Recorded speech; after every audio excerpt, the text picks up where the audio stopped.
विठोबा, संत साहित्य आणि मराठ्यांचा इतिहास हे आपल्या मराठी मनाच्या जिव्हाळ्याचे विषय आहेत.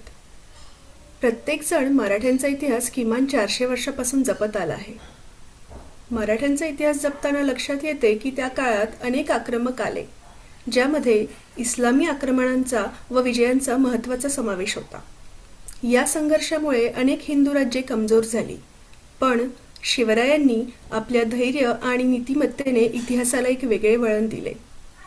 त्या काळात अनेक राजे लढले, पण जयापराजयांचे निर्णय रणमैदानावर ठरले आणि रणमैदानावर जिंकलेल्या राजांचे राज्य जनतेने कधी उत्साहाने तर कधी कुरकुरत मान्य केले. परंतु यापलीकडे जनतेने कधी फारसा सहभाग घेतला नाही, कारण ती राज्य जनतेला कधी आपलीशी वाटलीच नाहीत. पण हे राज्य माझे आहे आणि ते मला टिकवलेच पाहिजे या जिद्दीने जनता मध्ययुगीन भारतीय इतिहासात लढली, ती म्हणजे शिवरायांसाठी. आजवर आपण महाराजांबद्दल अनेक लेखक आणि इतिहासकारांच्या पुस्तकातून शिकलो आहोत, जसे की रणजित देसाई यांची श्रीमान योगी, जदुनाथ सरकार यांचे द ग्रेट शिवाजी आणि बाबासाहेब पुरंदरे यांचे राजा शिवछत्रपती. पण आज आपण विनीतदादाकडून ऐकणार आहोत की महाराजांचे कार्य आपल्या दैनंदिन जीवनाशी कसे जोडले आहे आणि आपण त्यातून काय शिकू शकतो. आता कार्यक्रमाची पुढील माहिती सिंधू आपल्याला देईल. धन्यवाद.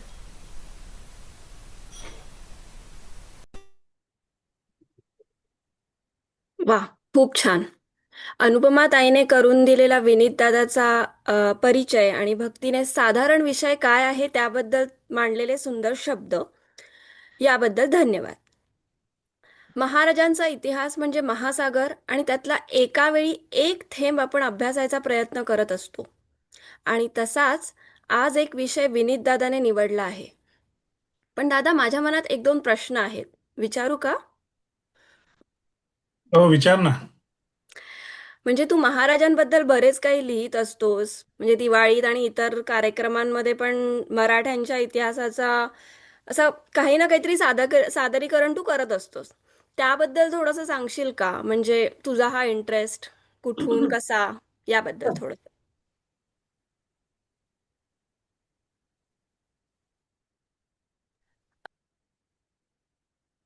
विनीत म्यूट. श्री गणेशाय नमः. श्री आदिशक्ती तुळजाभवानी प्रसन्न. सर्वप्रथम सर्वांना शिवजयंतीच्या हार्दिक शुभेच्छा आणि हा कार्यक्रम आयोजित केल्याबद्दल अनुपमा ताईंचे धन्यवाद. कार्यक्रमाची उत्तम कार्यक्रम पत्रिका बनवून दिल्याबद्दल सिंधूचेही अभिनंदन, आभार. आणि या कार्यक्रमात सगळेजण तुम्ही आलात त्याबद्दल तुमचे देखील आभार. प्रजानां विनयाधानात रक्षणात भरणादपि सपिता पितरस्तासाम केवलम जन्म हेतवः.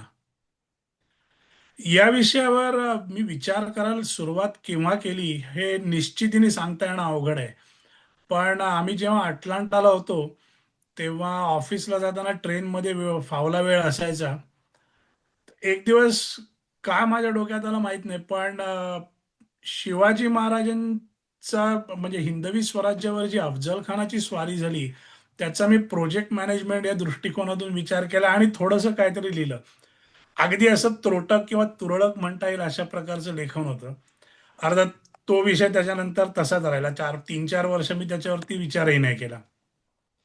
आणि एक दिवस युट्यूबवरती असंच स्क्रोल करत असताना सुप्रसिद्ध कीर्तनकार चारुदत्त आफळे यांचं बाजीरावांवरचं कीर्तन माझ्या ऐकण्यात आलं. आणि त्याच्यानंतर मी शिवाजी महाराज हा एक भाग झाला, पण एकंदरच इतिहास या विषयाकडे थोडासा वळलो. अर्थात याच्या मागे निश्चितच चारुदत्त बुवा आफळे किंवा रोहिणीताई परांजपे यासारख्या कीर्तनकारांचं फार मोठं योगदान आहे. त्याच्यानंतर निनाद बेडेकर, पांडुरंग बलकवडे, आम्ही गणात्रा यांच्यासारखे जे इतिहासकार आहेत त्यांचं खूप योगदान आहे.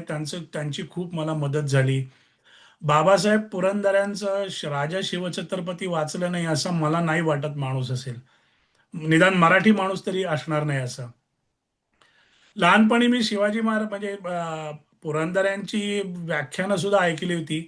पण शिवाजी महाराजांनी हिंदवी स्वराज्य स्थापनेची प्रतिज्ञा केली आणि त्यांनी हिंदवी स्वराज्य उभे केलं याच्या पलीकडे शिवाजी महाराजांचा खरोखरच मी विचार केला नव्हता. पण चारुदत्त आफळ्यांनी मात्र मला त्याच्यावर विचार करायला भाग पाडलं.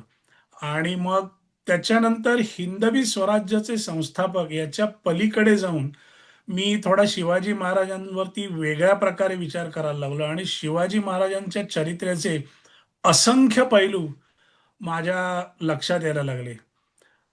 अर्थात या सगळ्याला अभ्यास म्हणणं अवघड आहे, कारण अभ्यास ही फार पुढची पायरी आहे आणि विशेष करून इतिहास या विषयामध्ये अभ्यास करताना तुम्हाला अनेक गोष्टी, अनेक संदर्भ धुंडाळावे लागतात, ज्याला आपण मॉडर्न मराठीमध्ये जॉईनिंग द डॉट्स म्हणतो. ते आपल्याला करायला लागतात. काही तत्कालीन संदर्भ ग्रंथ आपल्याला धुंडाळावे लागतात. त्यामुळे मी हे जे करतोय याला मी अभ्यास नाही म्हणणार, मी याला वाचन, श्रवण आणि थोडंफार चिंतन असं म्हणेन. वा. आजचा कार्यक्रम करायची स्फूर्ती सुद्धा मी म्हणेन शिवाजी महाराजांनीच मला दिली. कारण इतके दिवस म्हणजे गेले 3-4 वर्ष वाचन वगैरे करतोय, पण कधी कार्यक्रम करावा असं मला फारसं वाटलं नव्हतं. पण ही स्फूर्ती मला महाराजांनीच दिली. आणि बालगंधर्वांच्या बद्दल वसंतराव देशपांडे एकदा काय म्हणाले होते, याचं पुलंनी त्यांच्या एका लेखात फार सुंदर म्हटलेलं आहे.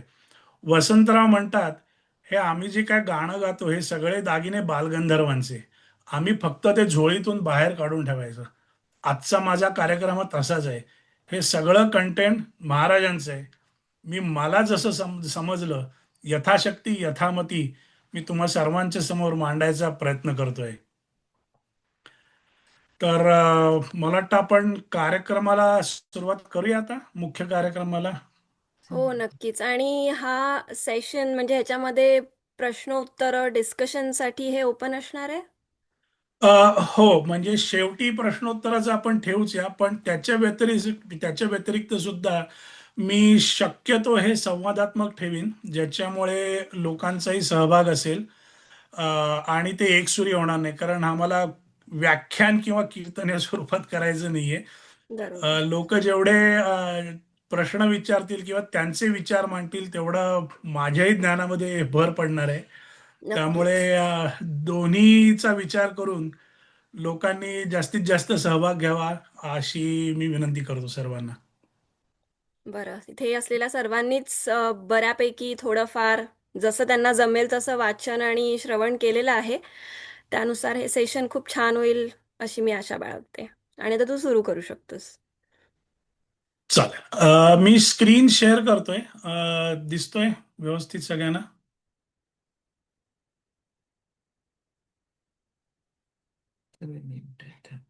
हॅलो. हो, हो, स्क्रीन हो, दिसतीये. दिसतोय. या. स्क्रीन दिसते ना? ओके, हो, हो. ठीक आहे. दिसतीये. चला सुरुवात करूया आपण. अच्छा, मूळ विषयाला हात घालण्याच्या आधी आपण 2-3 गोष्टी समजून घ्यायचा प्रयत्न करूया. एक म्हणजे इतिहास म्हणजे काय? इतिहास का शिकायचा?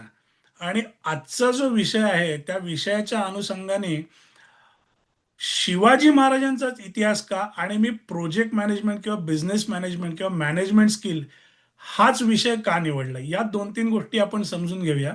आणि बोलण्याच्या ओघात मी बिझनेस मॅनेजमेंट, प्रोजेक्ट मॅनेजमेंट असे शब्द पालटून पालटून वापरेन, पण दोन्हीचा म्हणजे ज्याला गर्भितार्थ म्हणतात तो एकच असेल. तर इतिहास म्हणजे काय? काय वाटतं तुम्हाला, इतिहास म्हणजे काय? इतिहासाची काही व्याख्या आहे का?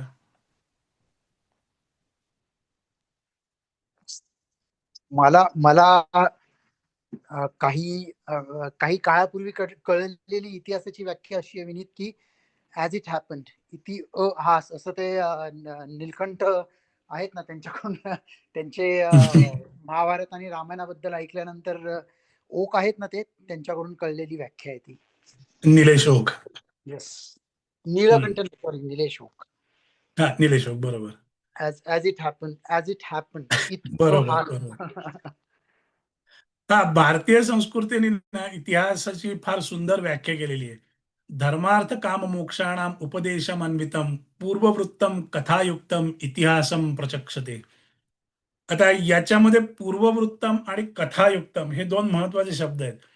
पूर्ववृत्तम म्हणजे जे घडून गेलं आणि कथायुक्तम म्हणजे गोष्टीच्या स्वरूपात सांगितलं जे गेलेलं आहे ते. बरं, गोष्टीच्या स्वरूपात सांगितलं गेलेल्या प्रत्येक गोष्टीला इतिहास म्हणता येईल का? तर नाही. इतिहासाचा उपयोग आपल्याला आपलं रोजचं जीवन समृद्ध करण्यासाठी कशा प्रकारे वापरता येईल त्याच्यासाठी इतिहास हा कथारूपात सांगायचा असतो.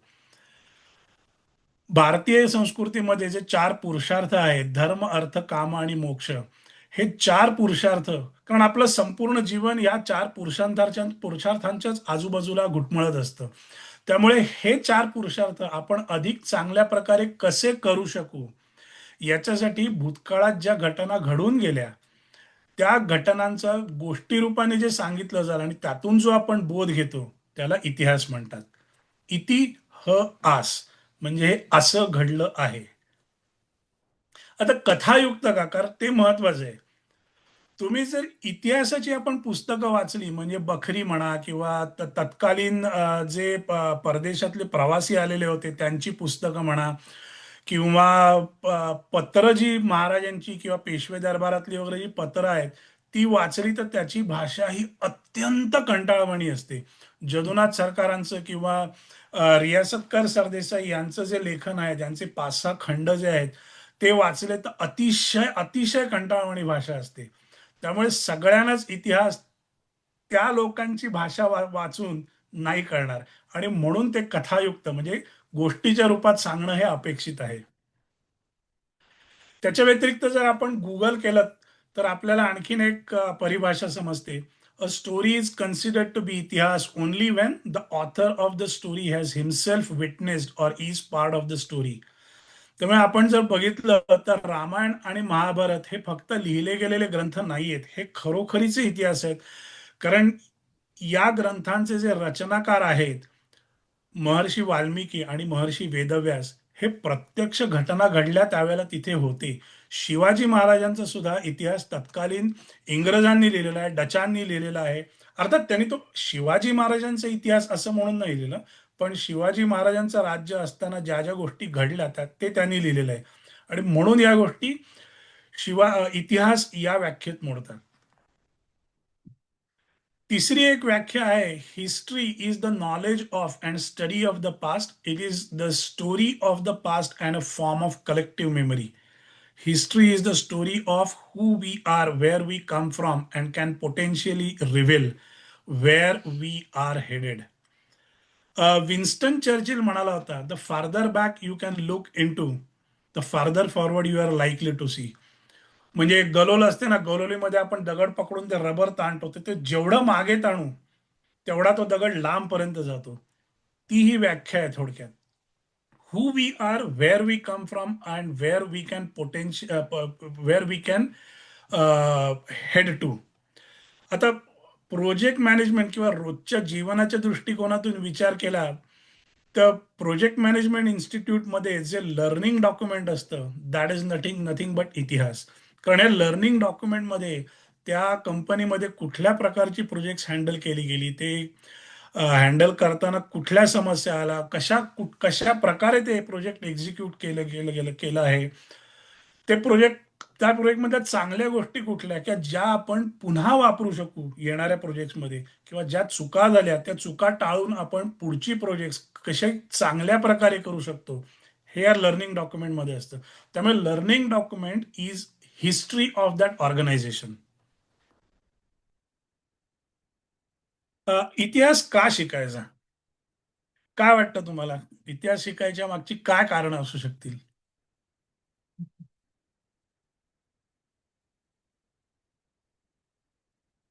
आपल्या येस, पूर्वजांनी काय केलं ते कळून घेण्यासाठी. बरोबर. आणखीन एक आणखीन काय कारण असतील? एक महत्वाचं कारण नेहमी सांगितलं जातं, जे राष्ट्र आपला इतिहास विसरतं त्यांना भविष्य नसतं. त्यामुळे इतिहास माहीत असणं फार महत्वाचं आहे. बरोबर.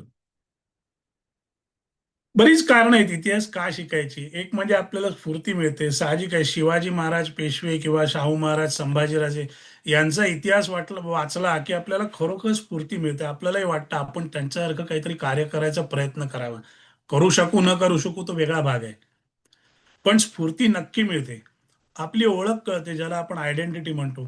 आपण जर आधीची इतिहासाची व्याख्या बघितली, that is what it says, history is the story of who we are. आपण कोण होतो, आपल्याला कुठे जायचं आहे, या गोष्टी आपल्याला कळतात. थोडक्यात आपली स्वतःची ओळख कळते आपल्याला. रियासतकार सरदेसाई यांनी खूप छान व्याख्या केली. इतिहास म्हणजे एकवार झालेल्या चुका सुधारण्याचा मार्ग. इतिहास म्हणजे गतकालीन अनुभवावरून पुढील वर्तनक्रम ठरविण्याचे साधन. म्हणजे त्याच्यामध्ये झालेल्या चुका सुधारायच्या हे आहे, आणि जे चांगलं घडलंय त्याची पुनरावृत्ती करणं हे देखील तितकंच महत्वाचं आहे. आणि म्हणूनच इतिहास हा राष्ट्रांना त्या पाया ठरतो. फार महत्वाची गोष्ट आहे ही. कुठल्याही राष्ट्राला आपला इतिहास माहिती असणं फार आवश्यक आहे. मगाशी मी म्हणालो, विन्स्टन चर्चिल म्हणाला होता, farther back you can look, the farther forward you are likely to see. मला वाटतं हेमंतनी हा मुद्दा आणला होता पुढला, की जो देश आपला इतिहास किंवा भूतकाळ विसरतो त्या देशाचा भूगोल बदलतो. आपल्या देशाच्या बाबतीत हे तंतोतंत खरं आहे. आपल्या देशाची फाळणी केव्हा झाली? 47 1900. 1947. हे अर्ध सत्य आहे. हं? हे अर्ध सत्य आहे. कसं काय? कोणाला आधी शंका आहे? ब्रिटिशांनी आधी बंगालची फाळणी केलेली अहं. 1902 साली.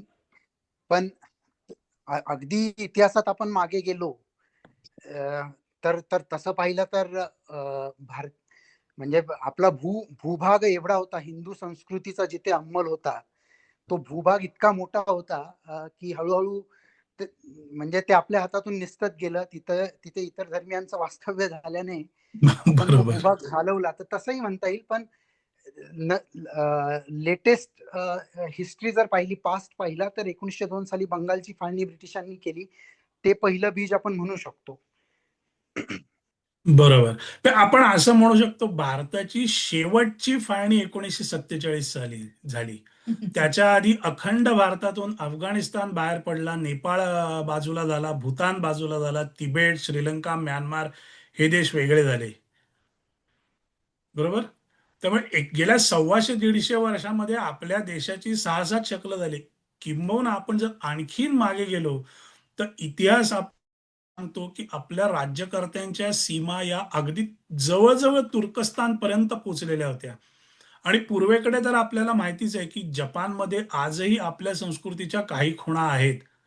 अंकोर वाट हे जे मंदिर आहे ते सगळ्यात मोठं मंदिर समजलं जातं. म्हणजे त्या मंदिराचा सगळ्यात मोठा एरिया, म्हणजे किमान तिथपर्यंत आपल्या संस्कृतीच्या सीमा होत्या. पण आपण आपला इतिहास विसरलो, भूतकाळ विसरलो, आणि आपल्या 6-7 फाळण्या झाल्या आपल्या देशाच्या. बरोबर आहे. मग तू चांगला मुद्दा मांडला होतास. आता सगळ्यांनाच हे माहीत नसेल की मॉडर्न प्रोजेक्ट मॅनेजमेंट हे जे आहे हे युद्धशास्त्रावरूनच घेतलेले आहे. मॉडर्न प्रोजेक्ट मॅनेजमेंट मधल्या ज्या टर्म्स आहेत त्या बऱ्याचशा वॉरफेअरशी संबंधित आहेत, आणि त्या आपण तिथनं जशाच्या तशा उचलल्या आहेत. तुम्ही जर गुगल केलं तुम्हाला याच्यावरती खूप माहिती मिळेल.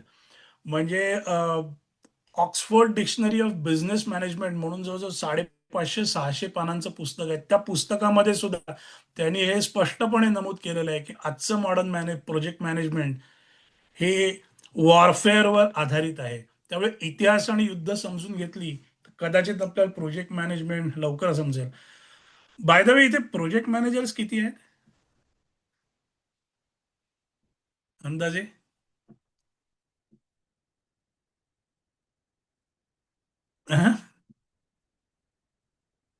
इनफॅक्ट आपण सगळे प्रोजेक्ट मॅनेजर्सच आहोत. आपला रोजचा दिवस हा सुद्धा प्रोजेक्ट मॅनेजमेंटचाच भाग आहे. आपल्याला रोजचा दिवस प्लॅन करायला लागतो. अचानक काही बदल झाला तर तो कसा हँडल करायचा, या सगळ्या गोष्टी प्रोजेक्ट मॅनेजमेंटमध्ये येतात. त्यामुळे आपण सगळेच जण प्रोजेक्ट मॅनेजर असतो. अगदी विद्यार्थी सुद्धा प्रोजेक्ट मॅनेजर्स असतात. प्रोजेक्ट फक्त झालेला असं आहे की प्रोजेक्ट मॅनेजर म्हटलं की आपल्याला आपल्या प्रोफेशनल लाईफ मधली प्रोजेक्ट्स आठवतात. पण आपण सगळेच प्रोजेक्ट मॅनेजर असतो. ट्रम्प जेव्हा दुसऱ्यांदा प्रेसिडेंटशिपसाठी उभा राहिला त्यावेळेला त्याचं सूत्र होतं, make America great again. Make America great एवढ्यावरती नाही तो थांबला, मेक अमेरिका ग्रेट अगेन म्हणाला. म्हणजे याचा अर्थ अमेरिका पूर्वी ग्रेट होती, ती we have to make it greater, किंवा मधल्या काही काळामध्ये तिचा ग्रेटनेस कमी झाला, नाव we have to make it great again. Right. हे उदाहरण आवडणार नाही लोकांना, पण याचा इतिहासाशी संबंध आहे. त्याला ती पुन्हा ग्रेट बनवायची. In the past USA was great, he wants to make it better even. किंवा अगदी मॉडर्न टेक्नॉलॉजीचा विचार केला तर डेटा अनालिटिक्स, प्रेडिक्टिव्ह अनालिटिक्स किंवा AI, याच्यामध्ये एक टर्म नेहमी वापरली जाते. माहितीये कोणाला ती टर्म? तो जो डेटा असतो ज्याच्यावरती ही सगळी मॉडेल्स तयार केलेली आहेत, त्या डेटाला काय म्हणतात? त्याला हिस्टॉरिक डेटा म्हणतात. राईट. म्हणजे मॉडर्न टेक्नॉलॉजीला सुद्धा इतिहास लागतोच. AI cannot work without the historic data. It is based on the history, whatever is available on the network. Based on that, it gives you the responses, right? शेवटचं महत्वाचं कारण जे मला खूप महत्वाचं वाटतं, आणि मी ते मुद्दाम इंग्लिशमध्ये सांगतो, as you start understanding and going back to your roots, you start experiencing more and more inner peace. खरोखर मनशांती लाभायला सुरुवात होते. संत साहित्य, शिवाजी महाराजांचा इतिहास, मावळ्यांचा इतिहास, मराठ्यांचा इतिहास वाचला ना की खरंच तुम्हाला, हे मी स्वतः अनुभवलेलं आहे. आणि हे मी एकटाच म्हणतोय अशातला भाग नाही. आत्ताच आम्ही याला गेलो होतो, कॅनकुनला गेलो होतो. तर तिथे चिचेन इट्जा म्हणून जी मायन साईट आहे, तिथे आमचा जो गाईड होता त्यांनी मला एक्झॅक्टली याच शब्दात सांगितलं, as you start going back to roots, you start experiencing more and more inner peace. हे अनुभवाधिष्ठित बोल आहेत. हे कोणी तिसऱ्या माणसाने सांगितलेलं नाही, हे मी स्वतः अनुभवतोय. आणि म्हणून मी इतिहासाचा खूप अभ्यास करतो. सॉरी, अभ्यास नाही, वाचन विचार करतो. आणि संत साहित्यही त्याच्यासाठी मी वाचतो. तर ही थोडीशी कार्यक्रमाची, म्हणजे मूळ विषयाच्या आधीची थोडीशी बॅकग्राऊंड झाली. आता मूळ विषयाच्या संदर्भाने शिवाजी महाराजांचंच का आणि बिझनेस मॅनेजमेंटच का? शिवाजी महाराजांचा योद्धा म्हणून विचार करता आला असता, शिवाजी महाराजांचा ऍडमिनिस्ट्रेटर म्हणून विचार करता आला असता, पण बिझनेस मॅनेजमेंट का? तर मी बिझनेस मॅनेजमेंटच का याचं आधी उत्तर देतो आणि मग पहिल्या प्रश्नाचं उत्तर देतो. मगाशी मी म्हणालो, इतिहास हा तसा कंटाळवाणा विषय आहे. म्हणजे तुम्ही इतिहासाची पुस्तकं जर वाचलीत, मगाशी म्हणालो जसं यदुनाथ जदुनाथ सरकार किंवा रियासतकारांचे खंड वाचलेत, अत्यंत निरस शब्दामध्ये असतात. बखरी अत्यंत निरस शब्दामध्ये लिहिलेल्या असतात. त्यामुळे मी जर म्हटलं चला आपण इतिहास शिकूया, मी खात्रीपूर्वक सांगतो 2 माणसं सुद्धा तयार होणार नाही. पण बिझनेस मॅनेजमेंट म्हटलं की लोकांना वाटतं हा याचा काहीतरी आपल्या रोजच्या जीवनाशी संबंध आहे किंवा असावा. काय आहे हे समजून घेऊया. मग लोक थोडा तरी विचार करतील इतिहासाचा, नाहीतर कोणीही येणार नाही.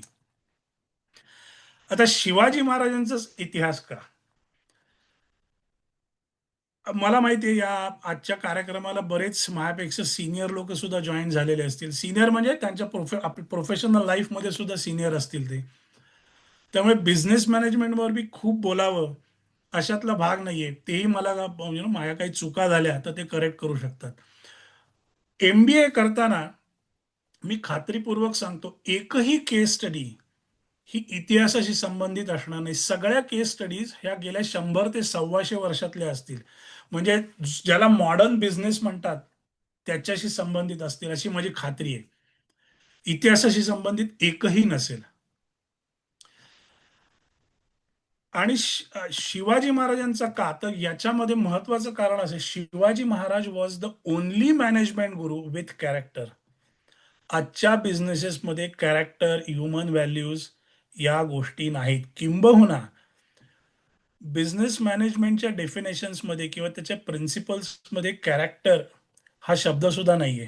Profitability is the only and only motto of the businesses today.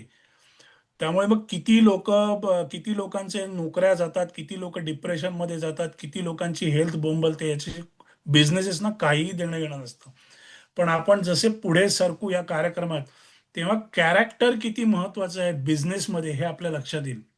मी आता चटकन एकच उदाहरण देतो कॅरेक्टरचं आणि आपण पुढे सरकू. नुकत्याच एप्स्टीन फाईल्स शेअर झालेल्या आहेत. बिल गेट्स या माणसानी तंत्रज्ञान क्षेत्रात प्रचंड कार्य केलेलं आहे, त्याच्याबद्दल कोणाचंच दुमत नाहीये. पण याच्या पुढे बिल गेट्सचं नाव आलं की लोकांच्या मनात पहिल्यांदा एप्स्टीन फाईलचा संदर्भ येईल. तुम्ही केव्हाही उठा आणि करून बघा, बिल गेट्स म्हटलं की तुम्हाला एप्स्टीन फाईल आठवल्याशिवाय राहणारच नाही बिल गेट्स. तो आता कितीही लोकांची क्षमा मागू देत, पण बून से गई वो हौद से नहीं आती. म्हणून कॅरेक्टर महत्वाचं आहे. आणि कॅरेक्टर या एका गोष्टीबद्दलही आपण थोडंसं बोलणार आहोत. सस्टेनेबिलिटी महाराजांची प्रचंड होती, याची पण आपण थोडीशी उदाहरणं पाहणार आहोत. HR मॅनेजमेंट हा मला वाटतं एकाच माणसाने 3-4 PhD कराव्यात इतका प्रचंड आहे शिवाजी महाराजांच्या बाबतीत. प्लॅनिंग हा एक महत्वाचा भाग आहे. अफजल खानाची स्वारी असो, शाहिस्ते खानाची बोटं मोडली ते असो, आग्र्याहून सुटका आहे तर म्हणजे it is pinnacle of planning. It is pinnacle of planning. आपण जेव्हा तिथे पोचू त्यावेळेला आपण बोलू त्याच्यावरती. महाराजांचं मॉडेल किती सस्टेनेबल होतं त्याच्याबद्दल महाराजचे स्वतःचेच उद्गार आहेत. ते म्हणतात, आलमगीर म्हणजे औरंगजेब दक्षिणेत आला तर आमचा एक एक किल्ला घ्यावयास त्याला एक एक वरुष लागेल. शिवाजी महाराजांकडे असे 350 किल्ले होते. आता या आकड्याबद्दल थोडीशी वेगवेगळी मतं आहेत, पण 270 हा सगळ्यात कमी आकडा सांगितला जातो. याच्याहून कमी आकडा अजूनपर्यंत इतिहासात कोणी सांगितलेला नाही. मी थोडक्यात 270 किल्ले जर आलमगीराला घ्यायचे असतील तर त्याला किमान 270 वर्षाचं आयुष्य पाहिजे. तो आलाच महाराष्ट्रामध्ये 1682 साली, ज्या वेळेला तो 55-60 वर्षाचा होता. त्याच्यानंतर त्याला 270 वर्षाचं आयुष्य हवं होतं, लागलं असतं. म्हणजे तुम्ही जर बघितलं, जिंजीचा किल्ला जो होता तो राजाराम महाराजांनी 7 ते 8 वर्ष लढवला. नाशिक जवळचा रामशेष दुर्ग जो आहे तो संभाजी महाराज असताना जवळजवळ 5.5 वर्ष लढत होता. त्याच्यानंतर तो औरंगजेबाला मिळाला. किंबहुना औरंगजेबाला फारच थोडे किल्ले खरोखर जिंकता आलेले आहेत. बरेचसे किल्ले संभाजी महाराजांच्या कारकिर्दीत आणि नंतर ताराराणी आणि राजाराम महाराजांच्या कारकिर्दीत आपण देऊन टाकलेले आहेत. आपण अक्षरशः ट्रेड केलेले आहेत. हा किल्ला मी देतो तुला, तू किती देतोस पैसे. कारण मराठ्यांना माहिती आहे आज हा किल्ला गेला तरी 2 महिन्यांनी परत आपण घेणारच आहोत, त्यामुळे पैसेही घ्या आणि किल्लाही घ्या. त्यामुळे महाराजांचं मॉडेल खूप सस्टेनेबल होतं. विचार केला तर ते 1818 पर्यंत ते सस्टेनेबल होतं. आपण येऊ या या मुद्द्याकडे पण येऊ. मी 2 हा, मिनिटं 57 सेकंद राहिले तर आपण पुढच्या लिंकला जॉईन व्हायचं का? हो चालेल, हरकत नाही. म्हणजे just to give you heads up, म्हणजे मध्येच नको थांबायला आणि सगळ्यांना एक रिमाइंडर. बापरे, एवढा वेळ बोललो मी. तर चालेल, तू आपण पुढच्या कंटिन्यू लिंकवर कर, पण जाऊया. ही लिंक संपली ना की आपण दुसऱ्या लिंकला जॉईन करू, हेच मला मध्ये सांगायचं होतं. हो हो, चालेल चालेल.